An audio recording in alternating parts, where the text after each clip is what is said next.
I'd strongly recommend watching the film I'm planning to talk about today before proceeding with this video.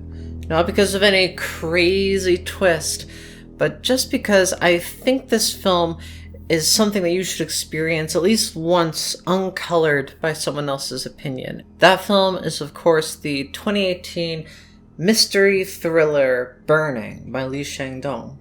A truly haunting Korean mystery drama, which over time has become one of my favorite films of the past decade. And while this film may have been acknowledged within the Western press, I don't believe it has received enough respect, certainly not as much as a similar film, 2019's Parasite. In a way, this makes sense, as the film chooses to embrace an element which is inherently alienating to some audience members. That divisive, alienating element that the film embraces is emptiness. Burning is not a story told in solid plot details. Rather, it is told in its absence. Our introduction to the protagonist of this film, Jung-soo, does not even include him in the frame. Instead, we see a blank wall with a faint puff of smoke in the air, something temporary, impossible to grasp, liminal even. This is Jung-soo. Hae-mi as well, who is the girl who this film will start to orbit around, is just a face in the crowd when Jung-soo sees her. They knew each other as kids, but Jung-soo doesn't remember. This is a world full of forgotten people. This underlying idea of emptiness is made explicit when Hae-mi and Jung-soo go on a date, and Hae-mi explains 3 concepts which will come to define this film: the little hunger, the great hunger, and the pantomime. Hae-mi talks about how she has plans to take a trip to Africa, and how the tribesmen in Africa that she's visiting have a concept of small hunger, the hunger of the stomach, of the body, and the great hunger being the hunger of the soul. The pantomime is an ability that Hae-mi displays by pretending to eat a tangerine. She explains that the pantomime is not the skill of imagining that an object is there. Rather, it's forgetting that it doesn't exist. If you desire the tangerine bad enough, and you can make yourself forget that it's not there, then suddenly you'll be able to taste it. The pantomime is a construction of emptiness. It takes absence and gives it a form. This is what we will see Jung-soo go through over the arc of the film. Hae-mi and Jung-soo hook up before she leaves to Africa, and she puts Jung-soo in charge of taking care of her cat. Her cat, which may or may not exist, we're not sure. While Hae-mi is away, Jung-soo dreams about her. He even masturbates inside of her apartment, staring at the little sun dapple on the Seoul Tower, which only appears for a brief hour. And much like the beauty of that light, the beauty of Jung-soo and Hae-mi's relationship is very short-lived. As when Hae-mi returns, she has a new friend, a fellow Korean, Ben. Immediately, there is an uncomfortable divide between Ben and Jung-soo, both because of their mutual interest in Hae-mi, and because the wealth and worldliness of Ben is immediately off-putting to Jung-soo. This tension is heightened by Ben's charming yet very cold, off-putting demeanor. He is, on the one hand, almost too friendly, and on the other hand, terrifyingly distant. And I have to give some credit here to Steven Yeun as Ben. A fantastic performance, just fantastic. I think that this film would not have worked nearly as well without his very memorable presence. The 3 of them go and eat at a local restaurant, where Hae-mi begins to burst into tears, talking about the beautiful sunsets she used to watch, and how she wished that she too would one day fade away, just like the sunset. When Hae-mi cries, Jung-soo seems invested in her emotional state, but for Ben, it's something a little bit more distant than that. Ben says that he has never cried before, so watching someone cry is just fascinating to him. This deeply unsettling comment that Ben has never cried before also makes us start to question his other emotions. How much of Ben is an act? See, all of these characters are so ambiguous in their own ways. Every detail about them seems up for debate. Jung-soo is just moving into this new house. He's come from an outside place too, living in a place that doesn't belong to him. Hae-mi seems to just be constantly on the move, with her tiny apartment, no friends and no family nearby, and a past which is constantly brought into question. Ben, as well, seems very mysterious. We don't understand what he does for work. He says that he plays. We also don't understand what his background is. We don't understand what he's going through internally. Who is Ben? Who is Hae-mi? Who is Jung-soo? I think your answer to that is going to depend on what you think the answer to the main mystery of this film is. The three of them end up spending time together. They smoke a little weed, they hang out. Hae-mi dances and takes her top off as the sun begins to set. And while this goes on, Ben describes the fourth main concept of this film. While we've had the little hunger, the great hunger, the pantomime, now we have the burning. Ben describes his hobby, burning down greenhouses. He talks about how when he watches it go up in flames, he feels a beating in his chest. While the concepts that Hae-mi provided us were ways of dealing with emptiness, of recognizing emptiness, Ben's is one of creating emptiness, of destruction.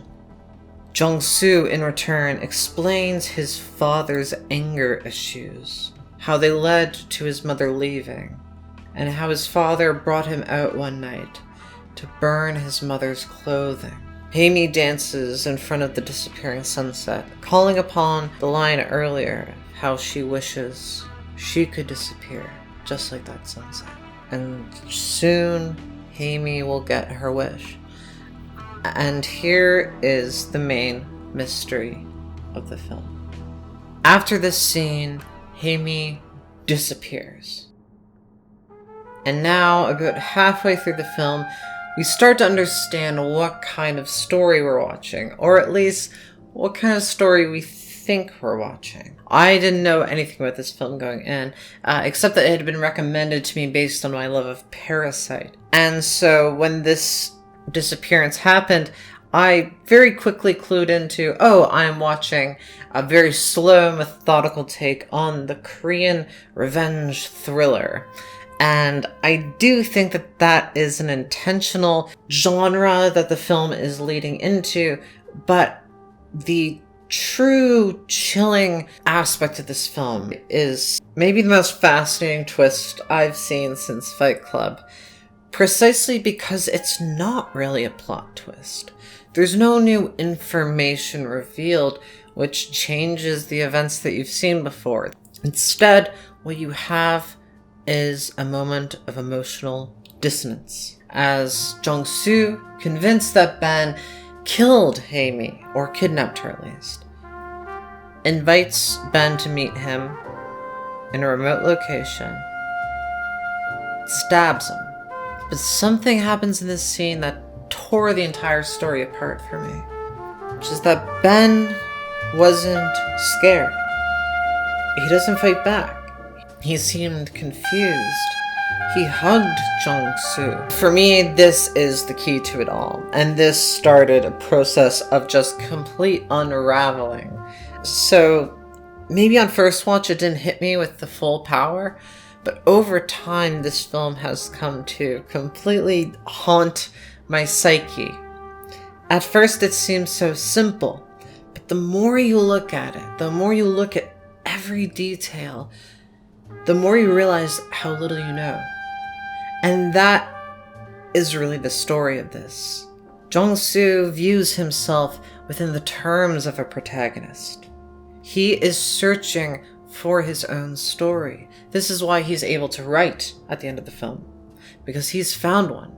He's found an ending, a narrative where he comes out as a tragic yet noble Korean revenge thriller hero, instead of just some guy. You look back over the clues, the watch, the cat, the phone call, and all of these are barely evidence at all. Each one is so circumstantial, so filled with possible explanations. But if you want to view Ben as a killer, which Jong-soo does, and which I certainly did, then you can make these pieces fit together. Burning shows us how narrative is powerful and beautiful, but also dangerous. Each piece of evidence has a litany of possible explanations, some of which are actually proposed to Jong-soo along the way. However, he's not looking for truth, he's looking for confirmation of what he has already decided is true, which is that Hae-mi did not simply leave him behind after he called her a whore, didn't just skip town and say, "Fuck you, I don't care." Instead, she had to be murdered. She had to be kidnapped. Something had to happen. And killing Ben is not just taking revenge. It is solidifying in reality that this is what happened. That this is the narrative that Jong-soo is going to live with. A lot of my favorite films are ones that I felt a certain way about when I first saw them, and then changed that feeling later. Taxi Driver is a great example. Originally, I saw that as a story of a man being pushed to the edge. A man pushed by a dark society into violence. But after revisiting it, I realized that no, that's not what the story is. Travis Bickle was always going to commit violence. It was just a process of deciding where that violence was going to be. Travis's intentions were never pure. He was a man looking to use people and to do extreme violence to serve a self-righteous personal narrative. Burning, I think, achieves this process of reckoning within a couple of hours. I totally bought into the idea of Jong-soo as a poor, downtrodden guy who came upon a serial killer. And of course, if you truly believe that, there's no evidence to prove you wrong. All of these are theories. In the absence of Hae-mi, in the absence of answers, of truth, either we leave it alone, learn to accept it, or we invent our own truth. The film is the film. There is nothing outside of what we see. If you believe that Ben is the killer, you can totally go with that theory and the film will make sense. It's fine, you can't. But that's the trick, isn't it? You have to want to believe it.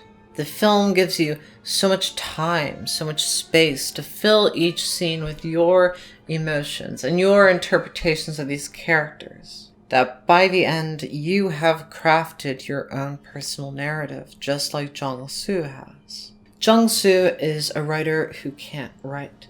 He has the great hunger. He is within a system that shits on people like him, with a family who doesn't love him, a distant, absentee mother, and a seemingly, if not abusive, at least violently angry father. A father who's being punished in courts for an anger that Jong-soo knows deep down he shares. That anger brings him great shame. Jong-soo spends his days in a barn that used to hold so many cattle and now just has one calf.